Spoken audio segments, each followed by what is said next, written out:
Hey, what's up? It's your boy, your streamer Lee. Man, this is a League of Legends tutorial. Also probably made fun of it. But what if you were thinking about playing or just wanted to be able to watch League content while having some semblance of an idea as to what's going on? Tries to clean it up for Ryu. Oh, look at the class, look at the moves! Faker! What was that? That's where this video comes in. The ultimate beginner's guide to League of Legends in 2023. Hopefully it's somewhere around here. If you know me, I don't typically make guides or content like this. However, it was heavily requested by regular viewers who wanted to watch and understand what was happening, or even wanted to try the game out themselves. So this isn't just any guide. This is Mr. Fruit's beginner guide to League of Legends in 2020. Nice. So let's get basic. So now, if we wanted to get acidic, battery acid, we can just get to the actual basics, not just bases and acids you have laying around your house that League players will eventually probably tell you to drink. League of Legends. Now, what in the heck is a MOBA? That's right, we're starting from ground zero because the hope is the next Explain Like I'm 5 Reddit post asking what the heck League of Legends is can post an external link to this video and artificially boost the views.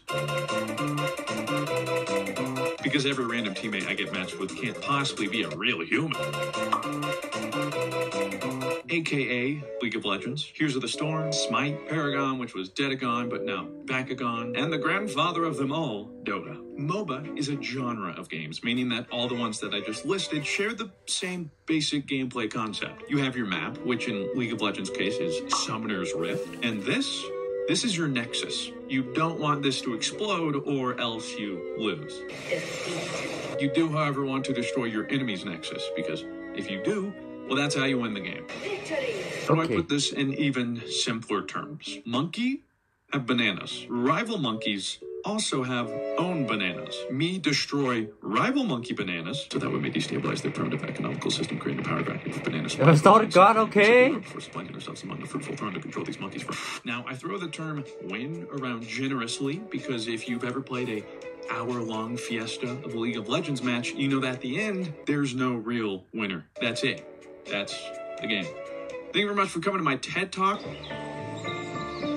Now, the rest of this video, I'll be relating to it in terms of League of Legends, because that's what we're here to talk about. As far as other MOBAs, they all follow the same basic formula with some slight variations here and there. Except for Dota. I don't know, you chop down trees or something?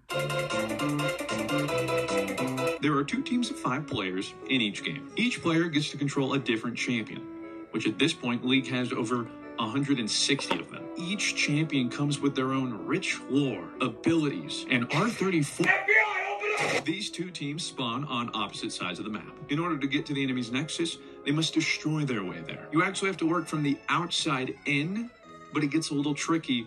I'll explain more of that in a second. During a match, each player's champion starts at level 1. Throughout the match, you'll earn experience, gain gold, and learn how to slash mute all to live a happier and healthier life. Now, the max level in any one match of League of Legends is 18, but don't worry about that because you're probably going to forfeit before you even get close to hitting that. Alternatively, though, if you're in a match and everyone hits max level, Godspeed. Again, all of these specific to the champion you're playing. This combines to make the Holy Trinity, well, Quaternity.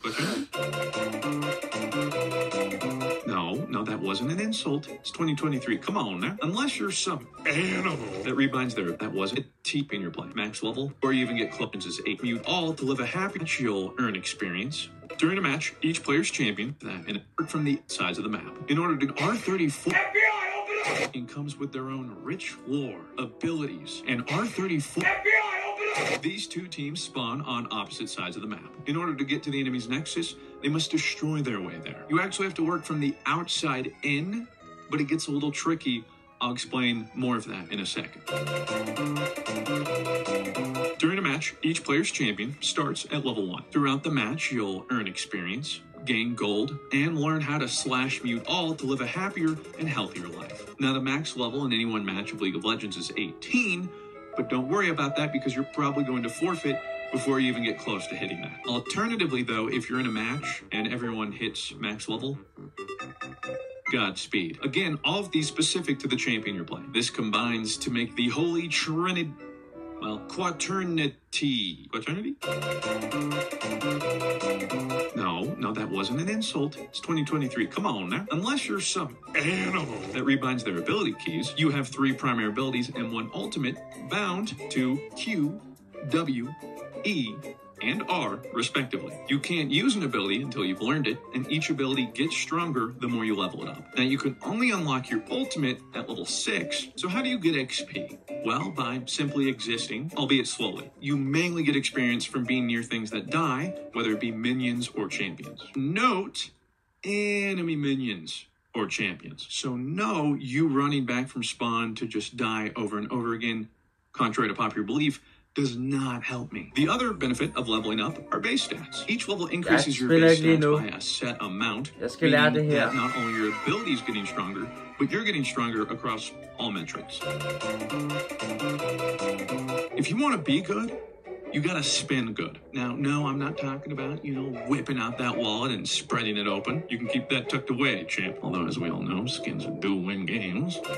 There is no pay-to-win system in League of Legends, and skins are purely cosmetic. Now, you can only spend gold by gaining gold. Last hitting minions is your #1 source of gold in a match, and we'll also be getting to that in a little bit. You also get it from killing champions, objectives, and passively getting some over time. Now, while you can access and look at the shop from anywhere, you can only purchase items from the shop while in the fountain. The fountain is just the name of the place you spawn at the beginning of the game and where you respawn every time. Each item gives you boosts to certain stats as well as activatable and passive abilities that you can only get from items. But see, now this is where the majority of the power comes from. Because you see, you could be having the game of your life. You're 10 and you're killing it, dude. But if you actually haven't used the gold you got from murdering those champions, you've actually gained nothing in the way of strength.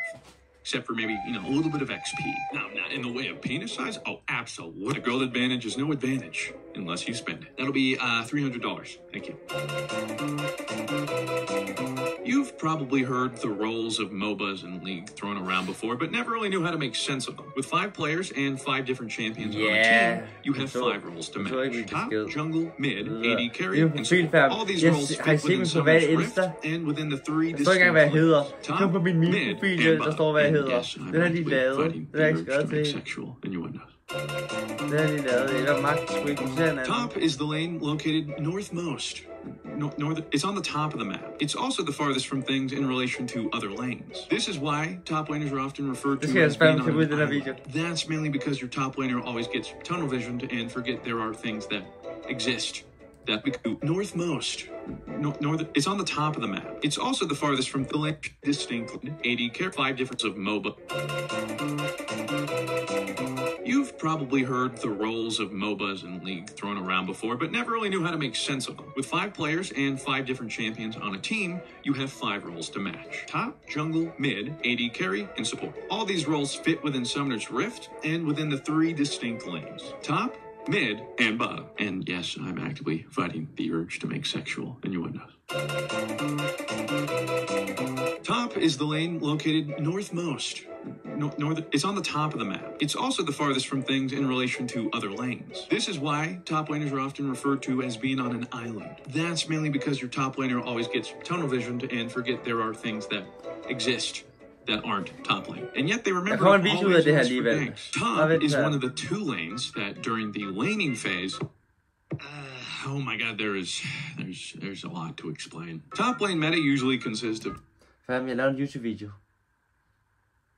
champions that skew towards tanks, bruisers, and fighters. Now, the whole metagame as to why certain champions go into certain lanes and why that is, I mean, that's beyond me too, and there's no way we're explaining that right now. Who am I kidding? You're just gonna look at a tier list and choose whoever is the highest. Or waifu. Or husbando? Mid lane. The most popular lane in League of Legends. Now, why is that? Now, that's probably because the selection of waifus in mid lane is unbeaten and also beaten. You know what I'm saying? Mid is located, and bear with me now, in the middle of the map. It's the only other solo lane and typically consists of mages, casters, and assassins. It's also the lane where you learn to fear every enemy mid laner because their version of the champion always seems to be better than the ones you get paired with on your team.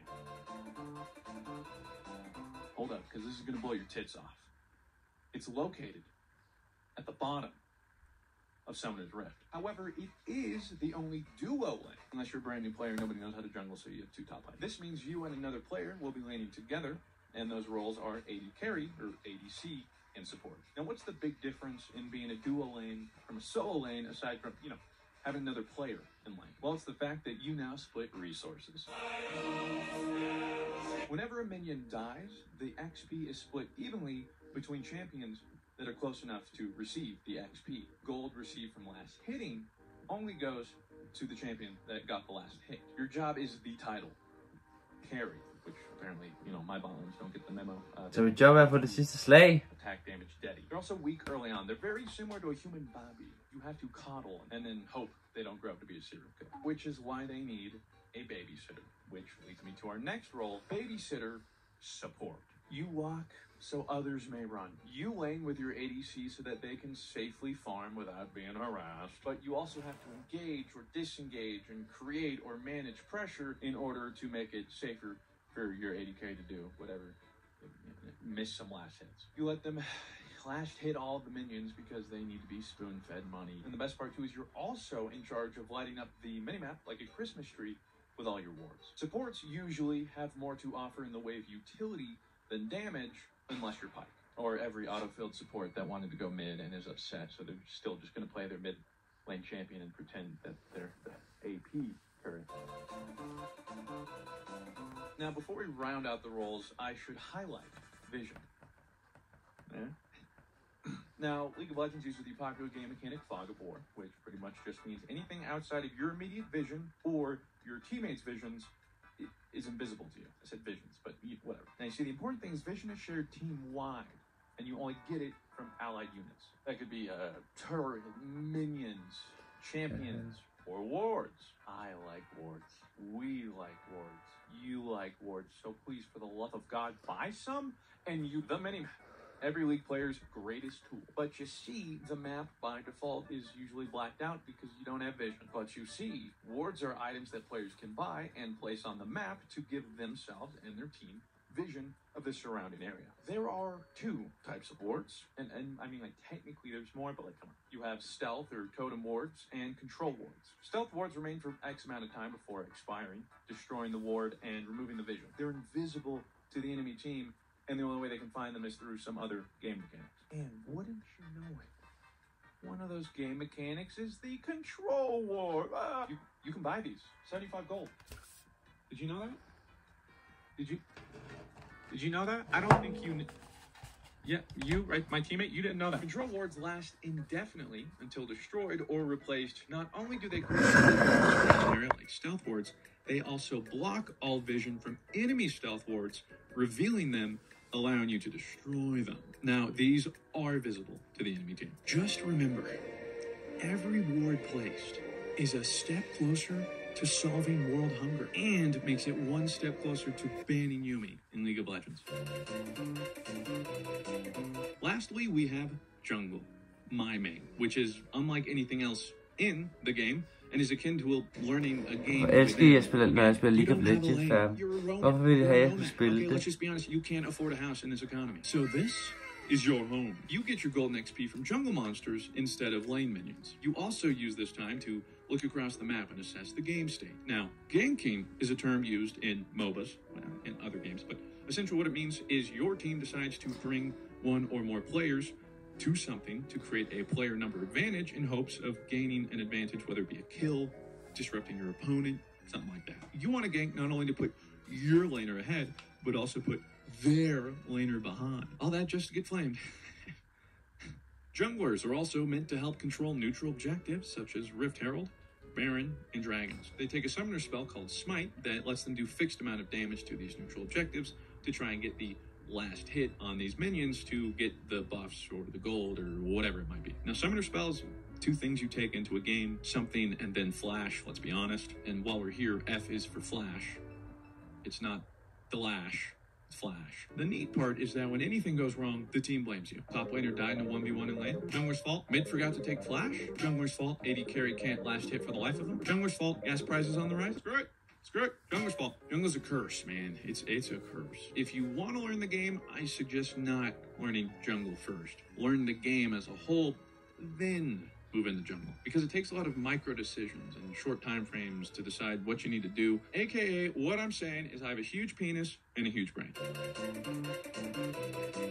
When I'm talking about bosses, I'm not talking about the raid boss Nasus your top lane created because he let a free farm to 1,000 Q stacks. I'm talking about the few we just mentioned. Rift Herald, Baron, Dragon. Rift Herald is always located in the top river and disappears around the 20-minute mark when Baron spawns. Killing the Rift Herald drops the Eye of Sauron. With it, you can summon Shelly, which is the name of the Rift Herald, to help you try and take towers in lane. She'll dash to towers, do a certain fixed amount of damage, and will keep going until she dies. After 20 minutes, however, Mama shows up, aka Baron Nashor. Baron is hard to kill. If you don't believe me, feel free to try and solo Baron off spawn and have your execution pop up for the whole entire lobby to see, but not that that's ever happened to me. The team that kills Baron, regardless of how much damage they did up until the point of Baron's death, aka whoever gets the last hit, gets the Hand of Herald buff, or Baron checks knows. Hand of Baron buff for a set amount of time or until you die. Friendly minions get jacked. They get stronger, they get healthier, they get bigger, they get faster. You also recall 50% quicker. Quick aside, backing is what you can do to get back to the fountain without having to physically travel there or, die and respawn. Because while in the fountain, you regain health and mana at a drastically improved speed. Baron Nashor, it's great at sieging and breaking through defenses of teams that are turtling, aka being little pussy. Then there's the Durgan. Before I get to explaining what and why don't we take a second to do a posture check? Maybe grab a drink of water, or perhaps subscribe to the channel so you don't miss any future uploads. This is a doozy. Elemental drakes or dragons spawn in a random order every match, and depending on the element of the dragon, grant different team-wide stacking buffs. The first dragon will be randomly selected between the Chemtech, Cloud, Hextech, Infernal, Mountain, and Ocean Drift. The second dragon of the game will be randomly pulled from the remaining unused elemental dragons. Then, after killing the second dragon, the third dragon and all remaining elemental dragons in that match will be pulled again randomly from the still unused elemental dragons. Now, once a team has killed 4 elemental dragons, from then on, the next dragon spawns will be Elder Dragon and only Elder Dragon. But before we get to Elder Dragon, let me break down the whole 4 elemental killing business. Each drake gives a specific buff upon killing. Cloud makes you move quicker, Infernal gives you more damage, etc. There's also the Dragon Soul. The Dragon Soul is determined by whatever the third elemental dragon of that game is. The third elemental dragon is determined, and Summoner's Rift actually changes in accordance to whatever the new soul is. For instance, Ocean Soul means all elemental dragons starting from the third onward will be Ocean Drake, and Summoner's Rift will spawn more bushes and I think a little bit of terrain or something. There's more pools of water, which matters to Kiana. But you see, that's just the oceans thing. Infernal actually takes away some bushes and terrain. Hextech adds warp gates. Crazy stuff. Crazy stuff. So getting the 4th dragon stack, regardless of which elementals you got up until that point, will grant you that elemental soul. Only 1 soul can be claimed per game because no team can get 4 elemental dragons. Because again, once the 4th drake is gone and the soul is claimed, the rest of the dragons are Elder Dragon. Each soul gives a pretty powerful team-wide buff. In the case of Ocean Soul, every time you damage something, you immediately regain some health and mana regen and start both. It's good. They're all pretty good. Except Cloud. I feel like that one's the one that's dogged on the most. Also, I'm gonna be honest, I don't know where to put a joke in here. It's just walls. It's walls of text. So like rawr. I'm a dragon. I don't know. Finally, we have the Elder Dragon. Elder Dragon is sick, nasty, and hard to kill. And if you get it, you get the Elder buff. Not only that, but all of your previous dragon buffs are amplified while you have it. And you just poop on enemies. It's the team fight buff. You do explosive damage after X amount of hits or whatever, and then you just Thanos snap them with a health percent execute. In order to get to the Nexus, you have to destroy the 2 Nexus turrets. But to access the 2 Nexus turrets, you have to destroy the inhibitor. To destroy the inhibitor, you have to destroy the tier 3 turret, which is only available after you destroy the tier 2 turret, which is only available after you destroy the tier 1 turret. And this is all per lane basis. So if you destroy all the mid ones, top and bot are still vibing. But inhibitors, unlike towers, respawn after a set duration. So if an inhibitor respawns and there are no other destroyed inhibitors and you're hitting the Nexus can no longer be damaged. you got to go back and destroy the inhibitor. In recent years, there was also the addition of turret plating. Turret plating creates segmented HP bars, it's like 4 or 5 of them, that disappear after 14 minutes, or you've killed the tier 1 tower. Each destroyed segment while the plates are up actually gives bonus gold, but as you get further into these segments of turret plating, they get harder to kill. Next up, bots. And I ain't talking about my ranked teammates. What's so important about minions? They spawn just to die, and they die a lot, to boost our fragile champions' egos and sacrifice themselves to the turret gods. Now, if you thought we were done talking about turrets, think again.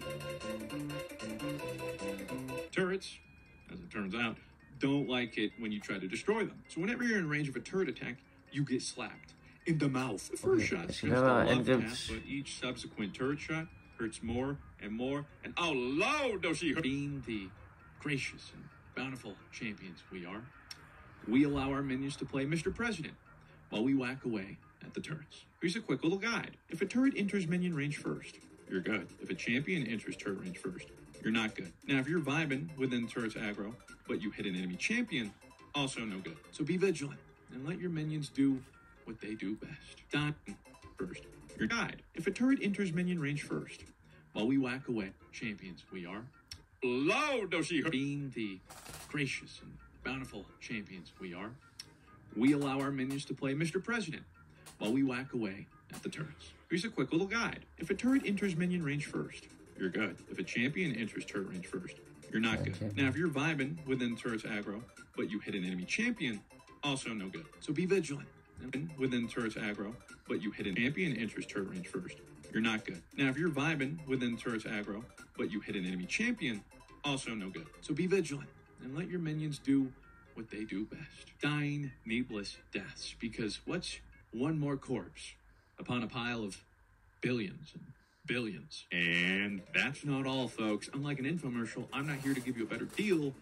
I'm here to overload you with some more information.